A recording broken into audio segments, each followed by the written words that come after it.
bakunzi bacu, bakunzi ba B-Info, bakunzi ba B-Info Plus, bakunzi ba Uwezo TV, kandi baramutse ndabahe n'ikaze mu kino kiganiro cacu cuno munsi twigenekezo rya 17 ukwezi n'ukwicumi mu mwaka wa 2025 ciniramukiriza cyane abadukurikirana bose baherereye vyimva mutima baherereye ngaha mu gihugu cyacu ciza cy'u Burundi, abari mu Rwanda, abari muri Congo, abari Mozambique, abari Kenya, abari Tanzania, henshi muherereye muri Afrika, tutibagiye abari Europe, abari Amerika, Asia, mu mpande zine z'isi. Reka tubaramutse tubaye n'ikaze mu kino kiganiro cacu cuno musa tugiye kuyagana cyane kubiri ku mirongo y'urugamba. Nkomeza kubabwira yuko mwino misi ndiko ndagaragara je nyine kuri screen kugira ngo ngerageze kubaha update news ziba zihe ku mirongo y'urugamba, kuko uwo twari dusanzwe dukorana bino biganiro akitswe n'amagara. Rero mu gihe ataragaruka kuri micro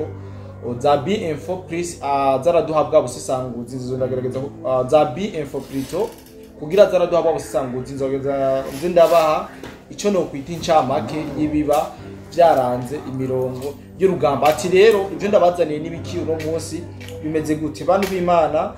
Ku munsi w'ejo narababwiye muri Rucuru kungene hashoboye gusiga ubuzima uyu mukoloneli wa RDF Alfred Bizimana. Ndaza kubabwira ibijanye n'umurambo wiwe.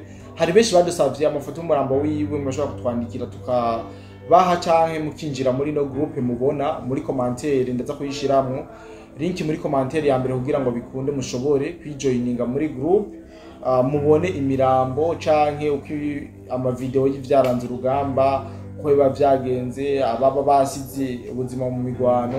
Iyo tuyarose twakunda kuyabasangiza. Rero utaninjira muri groupe WhatsApp, reka ndakohe link muri commentaire ya mbere kugira bikunde winjireyo atakibazo.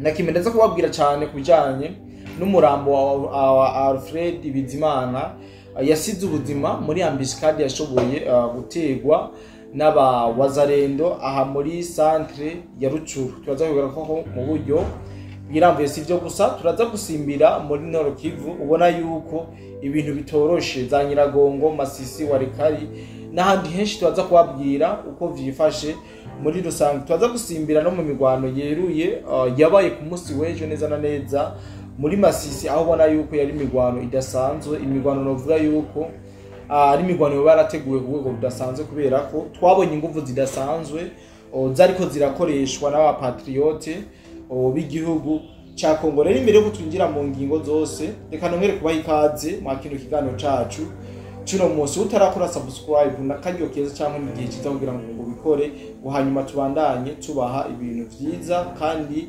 bigezweho. Rero nyamba ufise ico uvuga muri commentaire canke ico ugomba gushikiriza, nubwo atabagihari, ja muri commentaire ushiremo imitima canke uduza amadrapo, amashurwe, utwereke ko turi kumwe, tutariko turatamba twiroreye, twereke ko turi kumwe 5 kuri 5, utwereke yuko twishimiye ibikorwa vyacu. Ivyo biratumotiva, bigatuma dukorana ingufu nyinshi, nubwo twatiko dukora muri conditions zitoroshe, bigatuma tubaha amakuru ko bintu bimeze, ko biriko biragenda ku mirongo y'urugamba.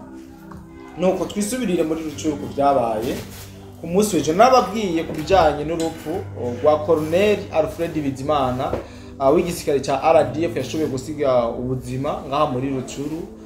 Hari mu gihe ari karatembera n'abasanzwe bamucungiye ubuzima, mugabo baza kuba muri ambiscade ngaha muri centre Rucuru, ndetse bashobora kuhasiga ubuzima. Nababwiye yuko bashoboye kubarasa bikomeye, ariko hari benshi badusavye umurambo wiwe, kubera ko twababwiye ko wazarendo bamurashigiza yaho bamushinyagurira, baramukura mu modoka, baramurasa kabisa, baramubabaza dide ko bishe umurambo bongeye barawica. Niko nabivuze muri rusange. Rero abakantu bakeneye ifoto yiwe nababwiye ko mushobora kujya muri groupe ngo dushobora kubaha ifoto y'umurambo wa Bizimana Alfred. Ariko suko nubwo bimeze uko, dufise amakuru yuko umurambo wiwe woba watanze cyangwa abawazarendo baba bawuhaye zino nyeshamba, kuko bamaze kumwica ntabwo baciye bagumye umurambo, ahubwo wazarendo baciye basubira barigira. Hama umurambo amakuru dufise nuko uza wamaze waciye ushikira benewo ku munsi w'ejo mu masaha y'umugoroba.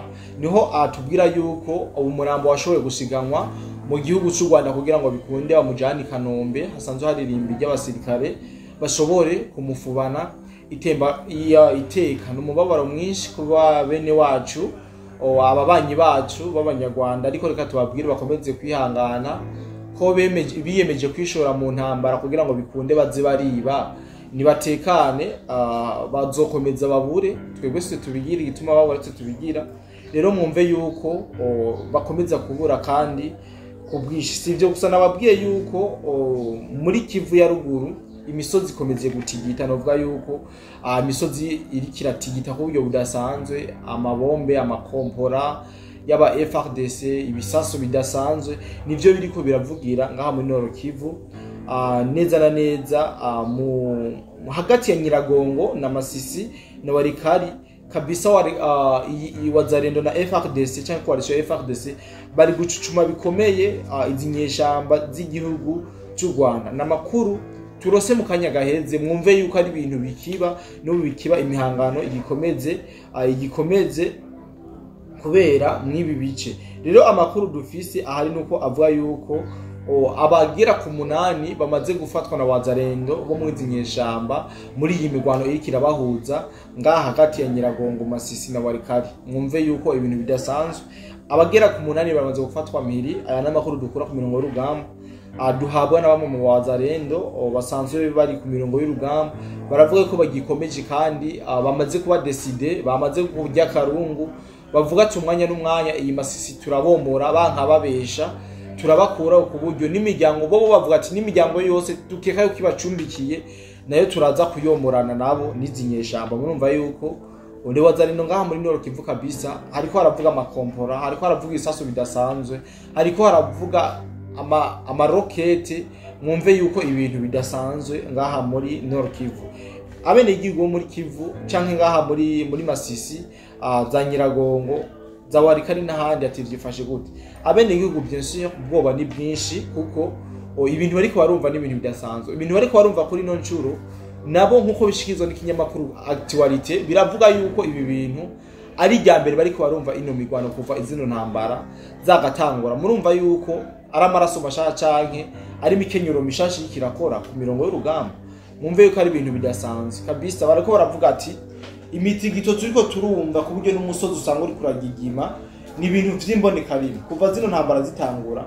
Ni ryambere turiko turumva ibintu bimeze nk'uko, ni ryambere turiko turumva inkozi irasa nk'uko ku buryo wumva n'isi uriko iri kiratigita. Rero ibi byose ndiko gukona wazalendo, ariko wazalendo n'ubuye bikiga bakora siyo yonyene, aho buri kirafashanya na FRDC kugira ngo bashobore gukubita uyu munyarwanda aje kwibasira ubusugire bw'igihugu cyabo canke susor canke imitungo kama y'igihugu cyabo. Rero mwumve yuko abene igihugu ngaha muri Masisi abenshi bariko barahungira mu bice bitariko birabera mu migwano, abandi nabo biyugaranye mu mazu gutinya ko bashobora kugira ikibazo cyari cyo cyose bivuye ku imigwano iriko irabera mwabino bice. Rero mwumve yuko wazalendo bamaze kuba decide, bariko baragwana nk'abari karungu, haba hejuru indege ziriko zirakora ico bitwa operation aérienne, tutibagiye na za ntambara zo hasi bitwa infantry. Wazalendo bariko baraca hasi,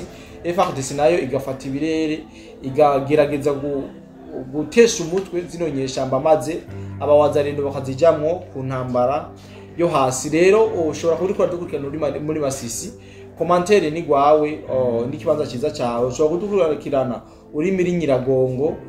Karibu winjire muri commentaire kugira tubwire ngene situation zifashe, tubandanye tuha abantu ibintu biri update kandi bigeze no vuga ku rwego rudasanzwe. Rero nari nababwiye ko imigwano itariko irabera muri ubwo buce gusa, ariko ku munsi wejo twarabuza akanya gakwiye kugira ngo dushobore kubaha, kubera ko ibikorwa byari byabaye byinshi bituma umutwe wanje uruha, bingora kongera kubaha izindi nkuru, ariko zari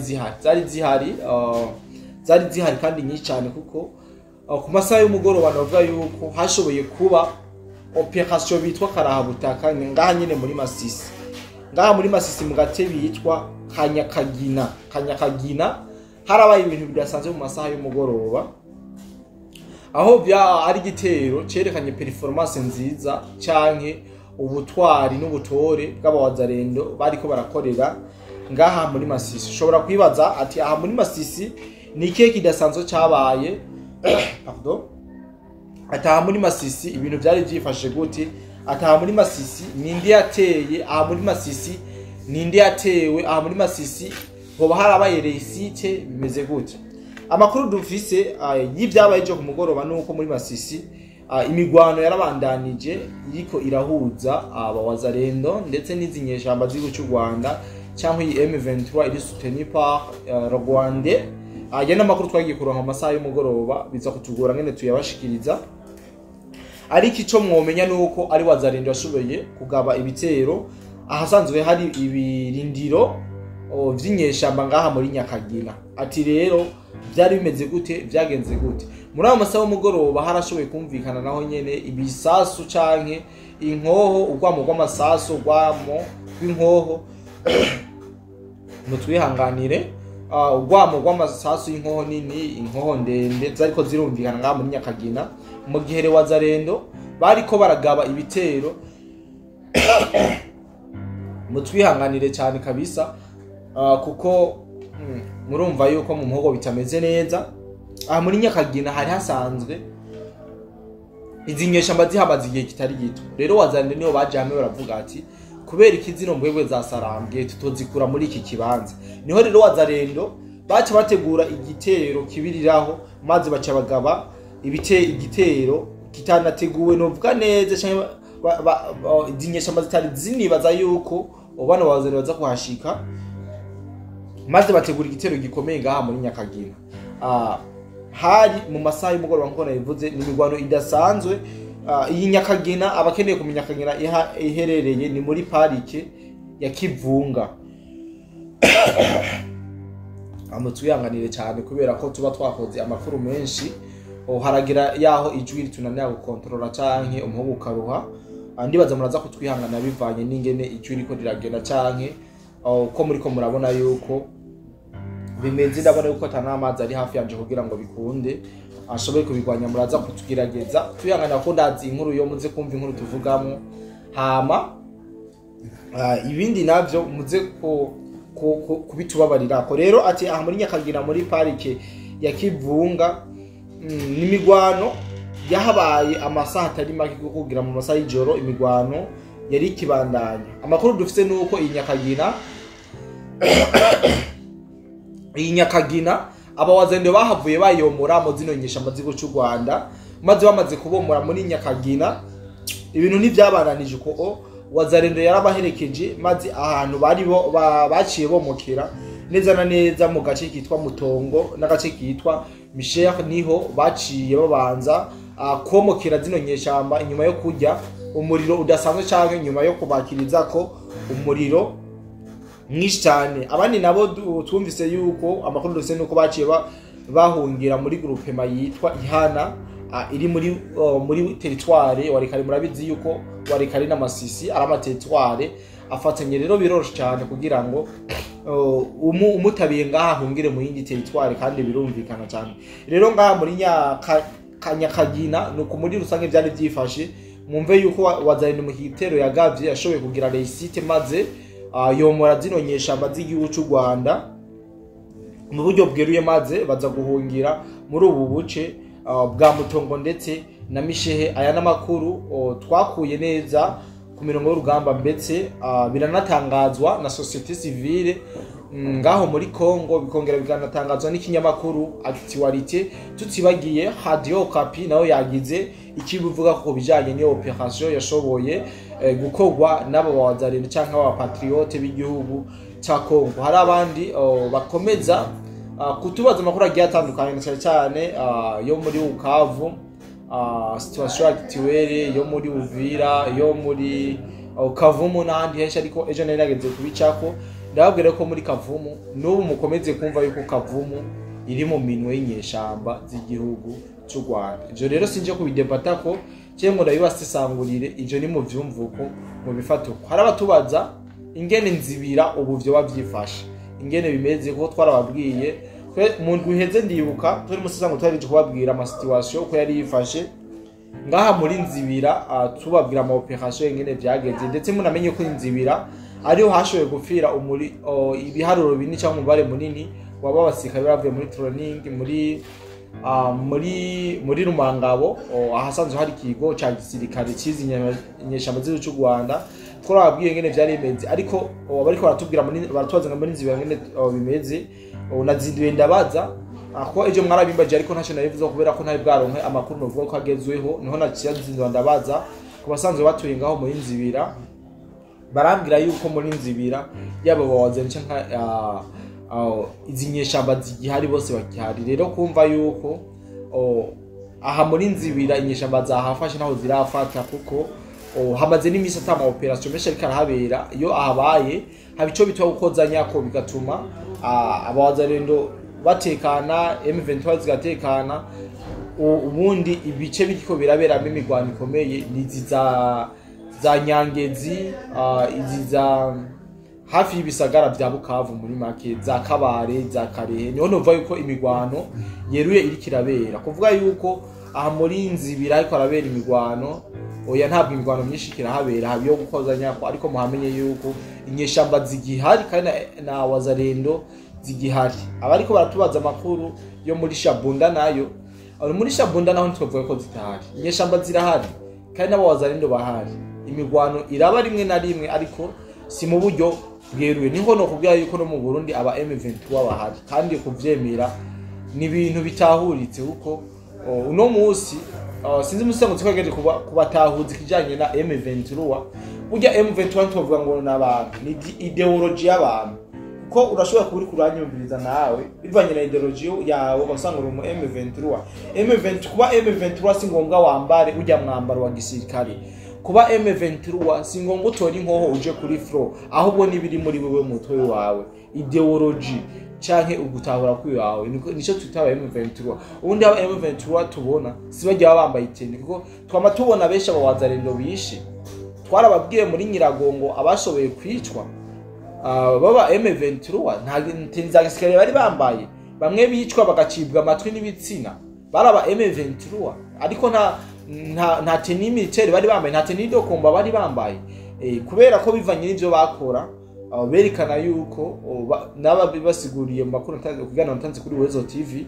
utarahakubita cyo kubitira kuri Uwezo TV maze ukaraba ikiganiro c'ivyabereye Nyiragongo aho aba patriote y'u cyangwa cyaba bene igihugu cya Kongo bashobora gufata abagere kuri 6 nyamba batarenga binyeshamba z'igihugu cy'u Rwanda maze barabica novuga ko babishe nabi kuko bahejeje kubica babarashe mu mitwe babaciye ibitsina twabonye ariko barabaciye ibitsina kuko barabagabo baciye ibitsina gabo kasanga bariko barabibatamika ni ibintu donc vyerekanye image itari nziza ku bakunzi wa wazarendo bivanye nuko bishe aba bantu mugabo ngira babikoze kubwa gashavu kandi aba wazarendo kuko umwene igihugu wese wo muri Kongo beshi n'abazarendo singonga ace yico nawe aja ku mafuro rero nyambura mu M23 uno musi kicwa no mu wazarendo kandi akakwicara ubuzo umenye yuko utazitwarira leta ya Kongo kuko bajya sawa sirikare bazwi n'igihugu sawa sirikare bazwi n'amakungu nkuko FARDC yo bikora rero wazarendo muze murabatahura mumenye yuko wazarenda arabene igihugu kwica umuntu ko bashatse bama banabikora abakungu bandi bagenzi babo iyo bivye murabona ko babaga bakabakoza uburobe rero kwica umunyarwanda aje kubiba ubusugire bwabo cyangwa aje kubiba sosore yabo urumva aho aba yarengereye kameme niyo mpamvu mubone ko bariko barabica mu buryo novuga yuko ari uburyo bubabaje ari uburyo buteye ubwoba ndetse bigatuma bare mu bwoba bwinshi mu banyarwanda bigatuma abanyarwanda kabisa ubwoba watekera abenshi kwisukira ngaha muri Kongo gacu usanga biragonya aho muganda avuga muri kuri kote y'abasivili ubundi bw'abasirikare Kagame ababwira ati nta gusubira inyuma inzira yo gusubira inyuma ntayihari nyamba turi jana 99 cyangwa 98 bapfe mugabo umwe canke babiri baze gushika kuri ico kintu iyo ni principe ya leta y'u Rwanda dazibi yuko tubihuriza rero nta byishiro vuga ko twoyaga muri kano kanya muri no camake nzogereza kuzo ndababwira incamake uko umwanya musasa ngo tataragaruka kugira ngo mubandanye umenya update ingene ibintu bifashe ku mirongo y'urugamba kugira muze muramenya uko bimeze nacishijemo yuko muri Uvira nza kubabwira ibijanye n'ingene byifashe ngaha muri Uvira ariko muri Uvira ibintu bimeze neza imirimo irakomeza bene igihugu wabo bameze neza donc nta gakacira mu gisagara ca Uvira nta n'aba infiltrate bamaze imisi bafatwa nko vyari sanzwe bimenyerewe, nta bamaneko ariko barafatwa. Mwumve rero yuko Uvira itekanye, Uvira imeze neza, ndetse no mu micungararo yaho ingabo z'ubuntu cyangwa intagoheka abakangantare aba basore ba Neva bakomeza kuhacunga bahapatruya atakibazo na kimwe. Rero muri Uvira ndazi ko hari benshi muri yo mudukurikirana cyane abarundi benshi mukora imirimo, murashobora kutubwira situation Uvira mugandazi yuko imeze neza. Rero reka ndabakengurukire cyane mwebwe twabanye mu kino kiganiro, nubwo takunze neza ko ndabaha makuru nko nari ndashaka kuyabaha bivanye nuko ijuru ryagiye rirangora gato gato. Reka ndabashimire cyane, nizera yuko tuza kongera guhura no mu bindi biganiro byacu ngaha kuri BIenfo, ariko ndagusabe ntugere udashizemo igitekerezo cyawe cyangwa ikibazo muri commentaire kugira ngo tubandanye twungurana ibitekerezo, tubandanye twungurana ubumenyi mu bijaye ni geopolitique byo mu karere. Reka ndabashimire cyane, nizera yuko ivyuma bidukunde cyangwa Uwiteka Imana ikomeje kudutiza umwanya n'amagara, tuzakomeza kubana namwe mu biganiro byacu by'uno munsi. Bye bye.